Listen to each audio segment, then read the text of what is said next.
Hello from Tosh Tires. I've got a Toyota Corolla here Hybrid on a 2019, so basically this is the newer model. If this is something that you've got and you need to do the tire pressure reset on this, I'll just show you how it's done. Now this is the interior right here, so 1 second. Right, that's the interior.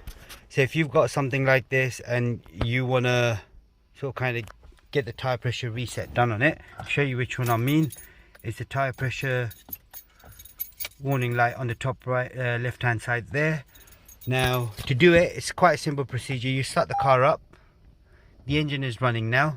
All you now do then is you got to play around with these function buttons right here. So on the right hand side, if I press if I press right and then right again, go onto the gear icon, which is the settings, go right to the bottom to the vehicle setting. It says hold the button, OK button, which I'm just doing now.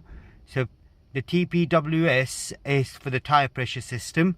So I press and hold again the OK button, press and hold again the OK button to set the pressure. On the left hand side, you'll see the tire pressure monitor system is flashing. Keep hold of the button. As soon as that's gone off, you let go of the button, press back again, and then just get it to your normal thing. Switch the ignition off, start the car up. That's the engine running now.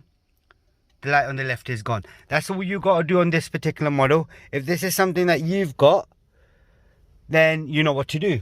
And if there's anything else you need to know, please do leave us a message on the bottom, and we'll try getting back to you. There'll be a playlist for Toyota as well. Do check it out, and don't forget to subscribe, like the video as well. Thank you. Goodbye.